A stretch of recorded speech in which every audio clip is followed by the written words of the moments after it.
মই কৈছোঁ হিমন্ত বিশ্ব শৰ্মা য'তেই যাব সংঘাত তাত অনিবাৰ্য। এইজন মানুহে সংঘাত লগাই থাকিয়ে ভাল পায়, গতিকে অতিপ্ত আত্মা। গতিকে হিমন্ত বিশ্ব শৰ্মা য'তেই যায়, কংগ্ৰেছত থাকোঁতে কংগ্ৰেছত সংঘাত লগালে, বিজেপিত গৈ বিজেপিত সংঘাত লগাইছে। গতিকে दानि जेनेरेसनफ्रा बारा हारिखौ लानानै गोथौ गोलावसिन जों बारा साना, सर्ट जों सानो। आं बेखौ साननानै लायो। फरायसा आफादा माहारियारि आफाद, बर' रायजो राजानि आफाद बियो। जेलानाखि रायजो राजाजों अरायसम बिथांमोना थानो नांगोन, खुनु पलिटिकेल पार्टिजों बिथांमोनहा थानो नाङा। आरो एबसुआ मोनसे माहारियारि आफादसो, राजनैतिक आफाद नङा। नाथाय हारिनि अलखद समाव बिथांमोना राजनैतिकनि अधिकारनि खोथा बुंदों माहारियारि आफाद हिसाबै। नाथाय दुलाराय बर' फरायसा आफादा खुनु राजनैतिक दल, बिजेपियानो जा, कंग्रेसआनो जा, बिपिएफआनो जा, इउपिपिएलआनो जा, बिथांमोनजों जुदि थाफानानै जुदि खामानि मावोब्ला जाथिया खहा दङ, जाथिया खहा दङ। ओंखायनो খেলিমেলি কৰি থাকি ভাল পায়, খেলিমেলি কৰি আছে। কিন্তু বিজেপিত তেওঁ গম পোৱা নাই খেলিমেলি পাংগা বহুত ভাৰী হৈ যাব বিজেপিত আপুনি চাওক, যোৱা লোকসভা ইলেকশ্যনত 158জন চিটিং এম পি ঘটাই দিছে। গুজৰাটত 3বাৰকৈ মুখ্যমন্ত্ৰী সলাই দিছে। গতিকে হিমন্ত বিশ্ব শৰ্মাই ভাবিব নালাগে যে চকীখন পাৰ্মানেণ্ট। बे मोनसे माहारियारि आफाद हिसाबै माहारिजों थानाया मोजां, जातिजों थानाया मोजां। खुनु पलिटिकेल पार्टिजों थायामालासिनो जातिजों थानाया, बर' हारिजों थानाया, दिनै गोबां मानसिफोरा बर' हारिया गोबाङाव आलायाथानि जानानै दं, बर'नि लाइमोनफोरा आलायाथानि जानानै दङ, गोबां फोरोंगिरिफोरा आलायाथानि जानानै दं, गोबां बिजनेसमेन मानसिफोरा आलायाथानि जानानै दं। ओंखायनो बै रायजो राजाजों थानाया मोजां, आं बेखौ सानो। आरो जुदि पलिटिकेल पार्टिजों इनभल्भ जानानै थायोब्ला बे जातिया खहा दङ, आफादाबो खहा दं। এতিয়া আগৰ বিজেপি নাই, গতিকে মই সেইকাৰণে ওলাই আহিলোঁ। আত্মসন্মান যাতে লাঘৱ নহওঁতে মই ওলাই আহিছোঁ। গতিকে মই প্ৰত্যেকগৰাকী মহিলাক এটা কথা কৈছোঁ, আপোনালোকক বলিৰ বাকৰা বনোৱাতকৈ আহক, মই মহিলা কংগ্ৰেছৰ দায়িত্বত আছোঁ, মই আপোনালোকৰ দায়িত্ব ল'ম। কংগ্ৰেছত এটলিষ্ট আপোনাৰ এনেকুৱা কোনো, মই আজি 2 বছৰ টংকেশ্বৰ ৰাভা হাছুনি बिथाङा बुंदों, মই জন্ম ট্ৰাইবেল, মৰিলোঁ মই ট্ৰাইবেল, পাৰ্টি হয় মই নমৰিম, শিৱ হয় মই নমৰিম होनदों, नङा होमबा? बेनिफ्राय मा होनो, थिवानि सासे दैदेनगिरि एमएलए सासे रामाकान्त दिउरि बिथाङा बुंदोंमोन, नङा होमबा? 1 नाम्बार मुर जाति, तारपिछरे मुर पार्टी होनदों। दा आंनि थाखायबो आं बर' हारिनि बर' बिमानि उदैयाव जोनोम मोनदों, बर' बिमानि मेगननि मोदैखौ आं मिथिगौ। बर' हारिया आंनि थाखाय 1 नाम्बार, पार्टिया आंनि थाखाय 2 नाम्बार। जेरावखि थाया मानो आं गावखौ हारिनि थाखाय खामानि मावगोन। आरो हारियानो आं बयनिफ्राय देरसिन। आरो गाबोन समफोर जुदि आं जि राजखान्थि दोलोआव थाया मानो, बे राजखान्थि दोलोआ जुदि पावाराव फैयोब्लाबो बे ओनसोलनि गोग्लैसोनाय हारिनि थाखाय खामानि मावखागोन।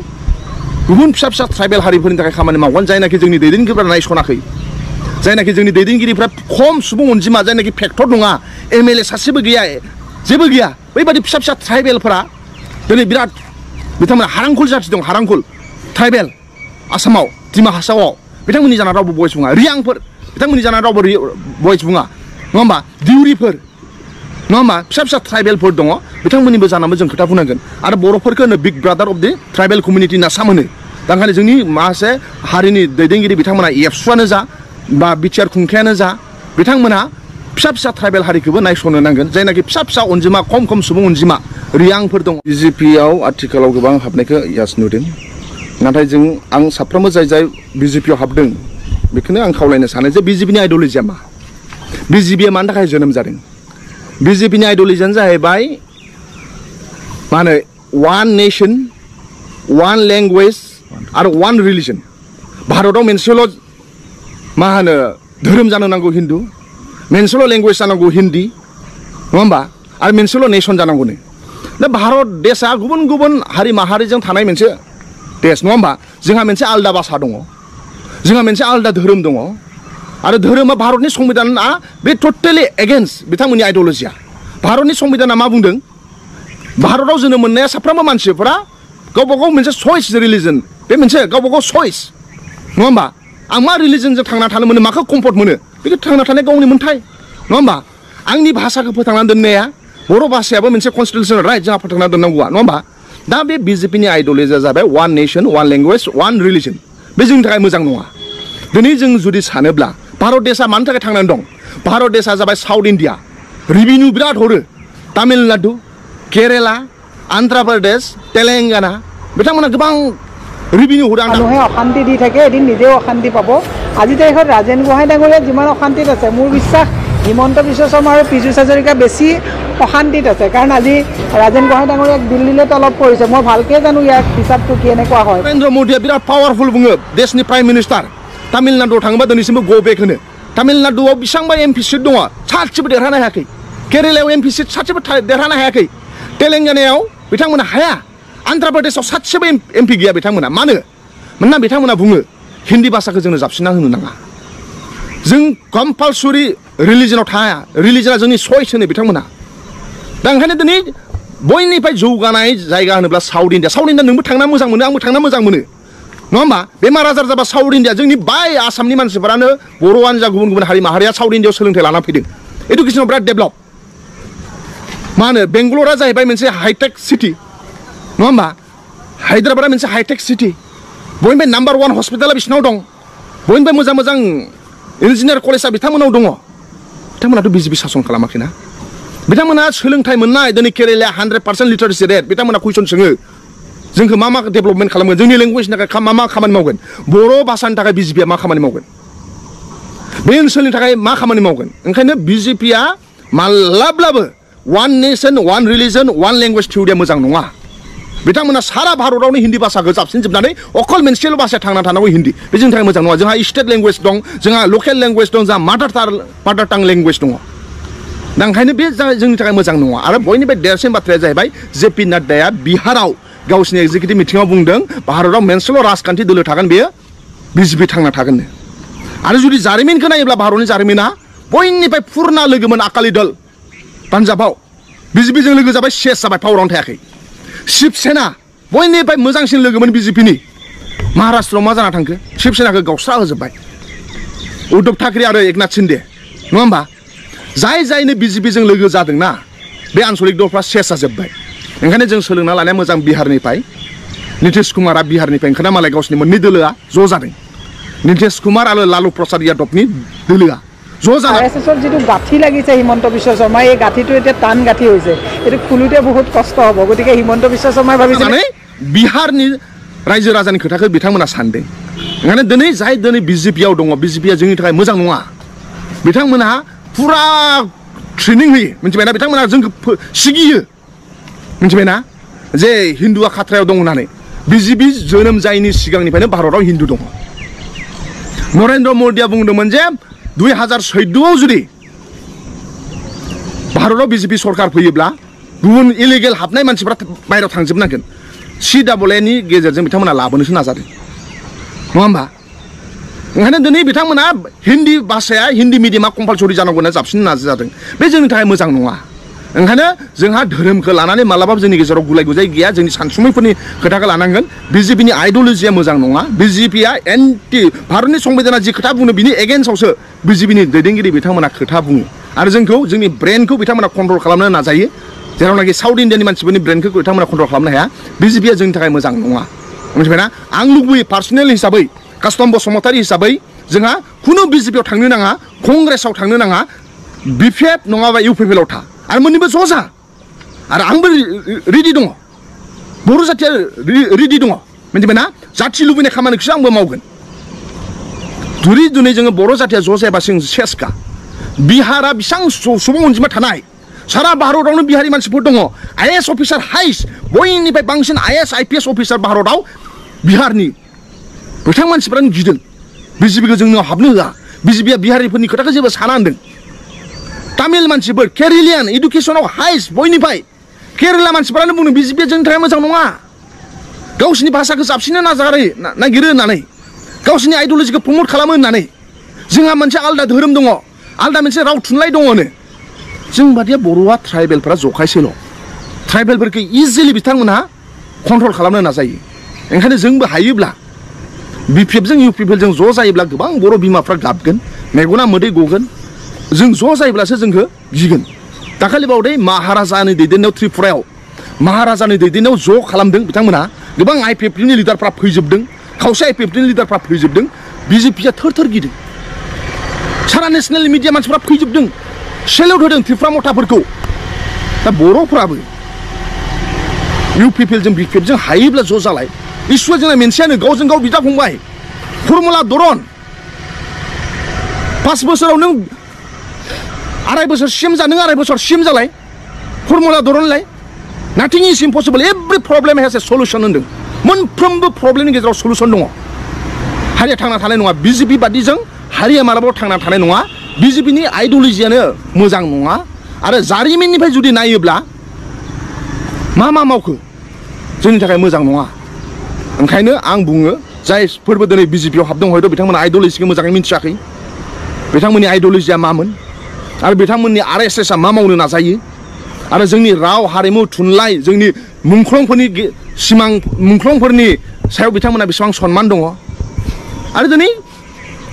भारतनि प्राइम मिनिस्टार अमित शाहयानो होन जेपि नाड्डायानो होन क'क्राझार बड'लेण्ड ओनसोलनिफ्राय बिथांमोना जोंनि फारसे नलेज गैया जेपि नाड्डाया जेबो मिथिया जोंनि बे ओनसोलनि खोथाखौ बे ओनसोलनि खोथाखौथ' प्रमद बर'आसो मिथिगौ ना बे ओनसोलनि खोथाखौथ' हाग्रामायासो मिथिगौ ना ओंखायनो जोंसो थिग जानो नांगोन ओंखायनो हायोब्ला जायफोरबो बिजेपियाव दङ फैफिनसै नङा होमबा बे नेसनेल पलिटिकेल पार्टिया मोजां नङा सबबो जों सबबो आंथ' टटेल सेक्रिफाइस खालामनो रेडि दङ आंनि थाखाय दोलोआ 1 नाम्बार नङा जाथियासो 1 नाम्बार होनदों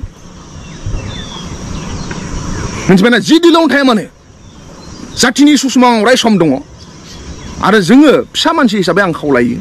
मानव गेदेर हाग्रामा महिलारिजों प्रमद बर'जों ज' जायोब्लाथ' सब साफ्रोमबो मोजां मोनगोन जोंहा फारफ्रोमबोथिंनिफ्राय खहा जाबाय बिजनेसमेनफ्राबो जोंहा खहा जाजोब्बाय ज' गैयिनि थाखाय जोंहा जेरैबायदि खामानि मावनांगौमोन जायाखै 1500 crore एकड़ाव हरनांगौ गोनां दंमोन दासिमबो हरनायखौ आं खोनायाखै NIT गायसननांगौ दंमोन दासिमबो खोनायाखै पेरामिलिटारि जेरैबायदि जानांगौमोन मावनांगौमोन जों मावनो हायाखै गावजों गाव गोदो जों मोनसे लेखा फरायदोंमोन ना मोननै मावजिजों समान रानैनि थाखाय रुटि गुरनैखौ मावजि मोनैया आंनो एसे नांलायनायाव मोख्राया बांसिन लाब जालाङो होननानै दा जों गावजों गाव नेरलायनायनि गेजेरजों गुबुनासो लाब जालायगासिनो दङ ओंखायनो बेनिफ्राय जोङो सोलोंनानै लानांगौ गोबां सोलोंना लानांगौ दङ जों साउथ इण्डियानिफ्राय बिहारिफोरनिफ्राय सोलोंना लानांगौ ओंखायनो आं खावलायो 1 नाम्बार जाथिया आरो जाथिनि थाखाय सब सेक्रिफाइस खालामनो थाखाय सब जाहाथे रेडि जा बेखौ आं लुबैयो अब्ला ओनसोला डेभेलप जागोन फारफ्रोमबो थिंजेनिफ्राय जोंहा डेभेलप जागोन मोनफ्रोमबो सेक्टराव जोंहा डेभेलप जागोन नङाबा जों मोनफ्रोमबो सेक्टराव जों थालांगोन खौसे जायाबा आं सानो बेखौ এই মুখ্যমন্ত্ৰী আৰু তাৰপিছত চবকে উলিয়াই ঘৰটো যদি চবকে অশান্তি দিয়ে তেন্তে কাক লৈ থাকিব অকল পীযুষ জয়ন্তই শান্তি দিব পাৰিব নেকি সেই দুজনটো মস্ত অশান্ত সেই দুজনটো মস্ত অশান্ত গতিকে হিমন্ত বিশ্ব শৰ্মাই এফালে পীযুষ এফালে জয়ন্ত মল্ল বৰুৱাক লগত লৈ পেলাই শান্তি ল'ম বুলি ভাবিছে জীৱনত শান্তি নাপায় পুৰণা মানুহবিলাকে যিবিলাকে নিজৰ তেজ পানী কৰি ঘাম মাটিত পেলাই দলটো বনাইছিলে তেওঁলোকক এনেকৈ মানে গতিয়াই উলিয়াই দিয়াটো বৰ ভাল কথা হোৱা নাই এইটো তেওঁৰ কাৰণে অশনি সংকেত ইতিমধ্যে জ্যোতিষীসকলেও কৈছে যে ভাল দিন নহয় গতিকে बर'निनो जारिमिनखौ जुदि नायोब्ला बर'आव 3 एकर्ड जाना थांबाय BSc एकर्ड BTC एकर्ड आरो BTR एकर्ड दा आङो सासे बर' फिसा हिसाबै कास्टम बसुमतारी हिसाबै आङो 3 एकर्डखौबो मोजां मोनो मानो रायजो राजानि सेक्रिफाइस खालामनायनि उनाव BSc एकर्ड मोनदोंमोन सानसुमा खुंगुर दैदेननायाव बावबो बर'नि गोबां जोहोलावजोफोरनि मुंख्लं दङ जिनाहारि खालामजानायनि बावबो माबा दङ ओंखायनो आङो BSc एकर्डखौबो बिसिमनो समान आं मानियो जेलानाखि आं BTC एकर्डखौ मानियो BTC एकर्डआबो मोनसे बर'नि जारिमिनारि एकर्ड बर' फिसाफोरा 6 सिडिउलाव हाबनो हादों जेरावनाखि जोंनिफ्राय गोजौ थाखोनि मानसिफोरानो जोंनि 8 सिडिउलाव जोंनि भाषाया हाबबाय नाथाय गुबुन नागाफ्रा हाबाखै खासि जयन्तियाफ्रा 8 सिडिउलाव हाबाखै नाथाय जोंनि जखायसेल' बर' फिसाफोरानो बै समनि दैदेनगिरि बिथांमोना BLTनि नाजानायाव बर' भाषाया 8 सिडिउलाव हाबदों आरो बर'फ्रा 6 सिडिउलाव मोनसे काउन्सिल मोनदों ओरैनो जारिमिनाव जुदि बुंनो थाङोब्ला 6 सिडिउलाव अकल हिल्सनिफोरनि थाखायल' जेरै मिज'रामाव 3 काउन्सिल दङ हिल्स आसामावबो कार्बिफ्रा मोनदों 6 सिडिउल हिल्स ओमफ्राय डिमा हासावआ मोनदों बेबो हिल्स आरो बिथांमोननि त्रिपुरायाव मोनसे दङ बेबो हिल्ससो ओमफ्राय मेघालयआव 3 दङ गार' जयन्ति आरो खासि बेबो हिल्स नाथाय जोङो ट्राइबेल हिसाबै प्लेन हिसाबै जोङो 6 सिडिउल मोननो हानाया जोबोद जोंनि थाखाय सेलुट ओंखायनो आं साफ्रोमबो जाय BTC एकर्ड खालामदोंमोन बै समनि दैदेनगिरि सेक्रिफाइस खालामनायनि गेजेरजों आं बिथांमोनखौ गनायो आरो BTR एकर्डआवबो आं बेजोंनो समान मानियो मानो होनबा BTR एकर्डआव गोबां NDPफोरनि 34 इयार्स सुप्रिम सेक्रिफाइस गोबां मुंख्लं आरो गोबां बर' हारिफोरनिबो मुंख्लं दङ 34 इयार्स न' बां गारनानै बिथांमोना NDP बिथांमोना सेक्रिफाइस खालामनाय ओंखायनो जोङो 3 एकर्डखौबो आङो समानै एकर्ड मा होनो समान आङो मर्यादा होयो आरो समान आं सेलुट खालामो बेनिफ्राय नोंथाङा सोंनाय जे BTC सरकारा साबसिन ना BTR गभर्नमेन्टआ साबसिन आं बेखौ अबे साबसिन बेखौ रायजो राजाया बांसिन मोजाङै मिथिगोन नाथाय आंनि बादिब्ला आङो हाग्रामा महिलारि साहाब बिथांखौ आङो आवगायनि सेलेनारावबो बुंदों आं सेलुट खालामो मानो सेलुट खालामो 17 बोसोर सासन खालामनायावबो बिथाङा खुनु नेशनेल पलिटिकेल पार्टी बा गुबुन राजनैतिक दोलोफोरखौ हाबनो होआखै आरो गोबां हाग्रामा महिलारि दैदेननाय समाव गोबां जोंहा मोनसे दाङाबाजि जालांदों 2008आव मोनसे रायट जालांदों उदालगुरियाव 2012आव नाथाय बेफोरबायदियावबो बिथाङा मोनसे कन्ट्रल खालामना फैदों हारिखौ दा ओंखायनो बेबायदि दैदेनगिरिखौ जोङो सेलुट खालामनो नांगोन आरो गोबां बिएलटिफोरनि सुप्रिम सेक्रिफाइसनि उनावसो बिटिसि मोननाय आरो बिटिसिनि उनाव बिथांमोना बिपिएफ सरकार बिपिएफ राजखान्थि दोलो दानानै बिथांमोना सरकार खुंदों आथिखालावबो इउपिपिएलआ दा गोबां एनडिपिफोरनि सुप्रिम सेक्रिफाइसनि उनाव बर' रायजो राजानि सुप्रिम सेक्रिफाइसनि उनाव एबसुफोरनि नाजानायाव बिटिआर एकर्ड मोनबाय बेनि उनाव इउपिपिएलआ सरकार खुंबाय दा नाथाय थोंजों बुंनो थाङोब्ला आथिखालाव राजनैतिक दोलोआ हाबबाय दा मेजरिटि सरकार खालामनो हायाखैमोन हाग्रामा महिलाया मेजरिटि सरकार खालामनो हादों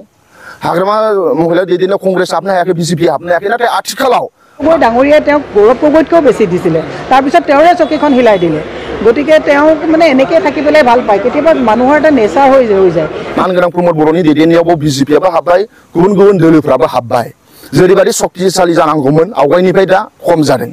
आरो जेरैबायदि हयथ' मावनांगौ बिदि मावनो हायाखै प्रमद बर' बिथाङा आं बिथांजों एबसुआव गोबां सम खामानि मावनाय दा ओंखायनो बिटिआर एकर्डआवबो माखासे दफाफोर दंमोन बेखौ मोजाङै दा एनडिपि बिथांमोना जाय सुप्रिम सेक्रिफाइस खालामबाय बिथांमोना जेरैबायदि रिहेबिलिटेसन जेरैबायदि बिथांमोनखौ नायनांगौमोन आसाम सरकारा नायाखै बेखौ जों साफ्रोमबो नुदों आंबो मोनदांदों आंहाबो गोबां बै समाव एबसुआव थानायाव एनडिपिनि दैदेनगिरि बिथांमोनजों एक्स एनडिपिनि दैदेनगिरि बिथांमोनजों लिंक दङ दा बिथांमोनहा सावरायो एक्स एनडिपि बिथांमोनजों दा ओंखायनो जेरैबायदि बिथांमोनखौ नायनांगौमोन नायाखै ओंखायनो आं सानो बिटिआर एकर्डआबो थाब मावफुंजानांगौ जेरैबायदि बाव पेरामिलिटारिनि खोथा होदोंमोन आरो भेन्सार स्कुलनि सरकारि खालामनाय दासिमबो जायाखै जाय फोरोंगिरि बिथांमोना जोंखौ फोरोंबाय 25 बोसोर भेन्सार स्कुलाव मास्टार मावनानै दिनैसिमबो फिसा फिसौ लोमजायोब्ला टेब्लेट गरसे बायनो थाखाय फैसा गैया बिथांमोनाव आरो बिथांमोना बिसि फिसानो ड्रेस बायना होनो हाया बै फोरोंगुरु बिथांमोननि दुखुखौ जों बुजिनो नांगोन ओंखायनो बेफोर एकर्डआ जुदि मावफुंजायोब्ला थाबनो रायजो राजाया हयथ' साबसिन मोनगोन इउपिपिएलखौ दा मावफुंजायैखाय दासिमबो नाथाय बेखौ रागा जोंनानै दङ रायजो राजाया रागा जोंनानै दङ नाथाय आं सानो प्रमद बर' बिथाङा बिजेपिजों जुजिनांगौब्ला ज' जानाया साबसिन ज' जायोब्ला जों गोहो जागोन मोननै जायोब्ला जुदि जोंहा डिभाइडेड जागोन ओंखायनो जों बर'फ्रा जों बुजिनो नांगोन दा आथिखालाव जों जुदि ज' जायाबा जोंहा जेबो गैया बेनिफ्राय प्रमद बर' दैदेननाय सरकारा बिजेपिआ हाबजोबनानै दङ बाव बिजेपिआ गोबां इएम दङ आरो बिथांमोना जोंनि लकेल इस्युखौ साना जोंनि गोबां एनडिपिफोरनि मुंख्लंफोरनि खोथाखौ बिथांमोना बुजिया बर' रायजो राजानि मुंख्लंनि खोथाफोरखौ जाय बिजेपिनिफ्राय दिनै दैदेनगिरि जागासिनो दङ बिजेपिनि लिडार बिथांमोना बे खोथाफोरखौ बुजिया बे ओनसोलनि गांनाय उखैनायखौ बुजिया बे ओनसोलनि नागरिकफोरा बोरै सानो बेखौ बिथांमोना बुजिया बेखौ आन्चलिक दलासो बुजिगोन ओंखायनो आं सानो जों बर'नि दा राजखान्थि हालोदा मोजां नङा थासारिया मोजां नङा रायजो राजा लुबैनाय बादि जायाखै लोगोसे मुंख्लंआथ' बयनिफ्राय सुप्रिम सेक्रिफाइस मुंख्लंखौथ' बुंनो नाङा मिन्थियोब्लानो बेखौ अनसुंथाइखौनो होनो नांगौ बे जायखि सरकारानो जाथों गुबुन गुबुन नों आङाब्लो जायनो मुंख्लं दिनै मोनसे जोंहा बड'लेण्ड इउनिभारसिटि मुंख्लं जानासो ना बिटिसि एकर्ड जानासो मोन्दों नङा होमबा दिनै बेसेबांबो मोन्दों दिनै मेडिकेल कलेज मुंख्लं जानासो मोन्दों ना दा ओंखायनो मुंख्लंनि खोथा जेला फैयो ना बेखौ खुनु उइदाउट कुइसन दिनै सोरबा एमएलए जादों मुंख्लंनि थाखायसो जादों दिनै शिफ्ट जादों सोरबा मुंख्लंफोरनि थाखायसो जादों ओंखायनो मुंख्लंनि खोथा फैयोब्ला बिथांमोननि अखल साख्रि बाख्रिनिल' खोथा नङा बिथांमोननि साफ्रोमबो फेमिलिया थांनानै थानो हानाय राहाखौ खालामना होनांगौ आरो बेखौ हायो जोंनि दैदेनगिरि बिथांमोननि जेनेरेसनखौबो बिथांमोननि जेनेरेसनखौबो थांनानै थानो थाखाय राहाखौ खालामना होबावनांगौ बिथांमोननि जेनेरेसन जाय दिनै मुंख्लं न'आव आथिखालाव थांनानै थानाय बेल' नङा बिथांमोननि फैबाय थानाय जेनेरेसनखौबो जों नायनो नांगोन मानो होनबा बड'लेण्ड मुभमेन्टआव बयनिफ्राय बांसिन सेक्रिफाइस खालामनाया मुंख्लंमाया देरसिन मा दंबावो जिउ गारबाय थै होबाय बेनिफ्राय आरो मा देरसिन दंबावो दा ओंखायनो मुंख्लंफोरजों समान रावबो सेक्रिफाइस खालामाखै मुंख्लंफोरखौ सब नायनो नांगौ उइदाउट कुइसन उइदाउट डाउट आरो मुंख्लंफोरनि न'खरफोरखौल' नङा बिथांमोननि फेमिलिनि जाय फैबाय थानाय जेनेरेसन बेखौबो नायनो नांगौ अब्लासो जाहाथे मोनसे इन्सपिरेसन मोनगोन ना आरो बेखौनोथ' गोदो गोबां मा होनो आन्दलन समाव मास गेदारिंफ्राव बेखौ खोथाखौथ' बुंनाय जादोंमोन ना दा बे खोथाफोरखौ बिथांमोना पालन खालामनाया मोजां आरो नङाबा फैबाय थानाय समाव बिथांमोनखौ रायजो राजाया फोथायनाय नङा आरो फैबाय थानाय समाव बिथांमोननि एगेन्स्टआव बिथांमोना खामानि मावगोन ओंखायनो बै समाव मुभमेन्ट खालामदोंमोन बे समाव खोथा बुंनायफोरखौ दा आथिखालाव मानिनाया मोजां मानो होनबा डेम'क्रेसियाव रायजो राजायासो राजा रावबो बे पार्मानेन्ट नङा मैयासो सर्बानन्द सन'वाला बुंदों पावारा आथिङाव थानांगौनो रायजो राजाया खाफालाव थानो नांगौ होननानै दा ओंखायनो जोंनि दैदेनगिरिफोरा बे सर्बानन्द सन'वालनि खोथाखौ मानिनाया मोजां जे दिनै पावारा टेम्परारिसो रायजो राजाया पार्मानेन्ट आरो मुंख्लंफ्रा पार्मानेन्ट बिथांमोना सुप्रिम सेक्रिफाइस खालामनानै गालांबाय जोंनो बेनिफ्राय देरसिन समान आरो जेबो सेक्रिफाइस गैया आं सानो स्टेटजोंथ' जों कम्पेयार खालामनो हाया जोंनि काउन्सिलखौ नाथाय आं बेखौनो बुंनो सानो दिनै आं मैया दाखालिसो त्रिपुरानिफ्राय फैदों त्रिपुरानि सुबुंफोरा वारियार होननानै गावसोरखौ लायो आरो बिथांमोनहा जुजिदों बिजेपिजों सरकारजों बिथांमोनहा जुजिदों बिथांमोनहा मोनसे समाव बिथांमोनाव राजखान्थिया त्रिपुराफोरनिजों जोंनिजों फ्राय मिलायो बिथांमोनावबो मोननै राजखान्थि दोलो दं IPFT आरो त्रिपुरा मथा दा जोंनावबो मोननै राजखान्थि दोलो दं BPF आरो UPPL दा बिथांमोनहा आवगायहाय IPFTजों आरो BJPजों सरकार खालामदोंमोन काउन्सिलखौबो खुंदोंमोन नाथाय CAA प्रटेस्टआव त्रिपुराया मोनसे रायजो दंखायोमोन राजा दंखायोमन नाथाय बिथांमोननि रायजोआव गुबुन देशनिफ्राय गोबां हाबफैनायनि एगेन्स्टआव बिथांमोना CAA प्रटेस्ट खालामदोंमोन बै समनि IPFT लिडारफ्रा गावनि हारिजों थायैयावलाय बिथांमोना गावनि हारिनि एगेन्स्टआव बिथांमोना त्रिपुरा मथा खुलिबाय त्रिपुरा मथा खुलिनानैनो बिथांमोना काउन्सिलखौ दिनै त्रिपुरा मथाया सासन खालामदों दाखालिबावै BJP सरकारा बिथांमोनजों एसेम्बलि इलेक्सननि सिगां गोबां सावरायदों दिल्लीयाव बिथांमोननो फैसा अफार होदों आरो बिथांमोननो गोबां मा होनो ओरै खालामगोन होनदों नाथाय बिथांमोना जेखौबो मानियाखै बिथांमोना बुङो जे ग्रेटार त्रिपुरा नङाबा जों एक्सेप्ट खालामा आरो जों जुजिगोन जेनब्लाबो देरहाब्लाबो लड़ेगा होनदों हारेगा जीतेगा बाद में लेकिन लड़ेगा होनदों महाराजाया आरो बिथांमोना ग्रेटार माने त्रिपुरानि अनगायै जेखौबो एक्सेप्ट खालामा होनदों दा ओंखायनो जोंहावबो आरो जायफोर दिनै बड'फाखौ मानियो बड'लेण्ड इस्युआ बयनिबो साफ्रोमबो बर' लाइमोनफोरनि आरो बर' फिसाफोरनाव दङ दा बेखौ लानानै रावबो कमप्रमाइस खालामजाया नङा होमबा दिनै नङा गाबोन आरो मालाबाबो साननो नाङा दिनै बड'लेण्ड इस्युखौ सोरबा पिकआप खालामफैयाखै बेखौ साननो नाङा गाबोन समफोर लाइमोनफोर फैगोन बे इस्युखौ पिकआप खालामलांगोन बे बिथांमोना बेखौ दैदेनलांगोन आरो बे जेनेरेसन टु जेनेरेसन फैबाय थानाय आफाद ओंखायनो जोङो त्रिपुरा मथानिफ्राय बा त्रिपुरिफोरनिफ्राय एसे सोलोंना लानायाबो मोजां जे बिथांमोना 1 नाम्बार जाथिखौ दोनो 2 नाम्बाराव बिथांमोना जाथिखौ दोनो 3 नाम्बाराव बिथांमोना जाथिखौ दोनो माने जोंबो 1 नाम्बार जाथिया 2 नाम्बाराबो जाथि 3 नाम्बाराबो जाथि ओंखायनो मानाव गेदेर प्रमद बर' बिथाङा जेलानाखि गोबां मास गेदारिं खालामदोंमोन जाहान लेंगा राजलेगा होनखादोंमोन रायजोखौ नङाबा जों मानिया होननानै नाथाय गोबां रायजो राजायाथ' हयथ' हास्थायदोंमोन खोमा NDP बिथांमोनाबो हयथ' BTR रेकर्ड जाबाय दा ओंखायनो BTR रेकर्ड जानायनि उनाव जोङो NDPनि इस्युखौ जेरैबायदि जानांगौमोन जों जानायखौ नुवाखै बे हसा खोथा रावबो दुखु मोननानै लाब गैया हसा खोथाखौ जों हसा बुंनांगोन NDPफोरनि इस्युआ जेरैबायदि सल्भ जानांगौमोन जेरैबायदि बिथांमोना जेरैबायदि सन्मान मोननांगौ आत्मा सन्मानै थांना थानांगौ गुबुन आर्मस माने रिभलिउसनारिफोरजों जेरैबायदि जादों मिजुफोरजों बोरै जादों जेरैबायदि बिएलटिफोरजों जादों बेफोरबायदिया जानांगौमोन जायाखै मा खारनाव जायाखै बेखौ जोंनि दैदेनगिरिफ्रा सावरायलायनानै जों इस्युखौ जोङो नारसिननो नांगोन आसाम सरकारखौ नङा होमबा 1 नाम्बार जाथिया 2 नाम्बार जाथिया आरो 3 नाम्बार जाथिया आं बेखौ सानो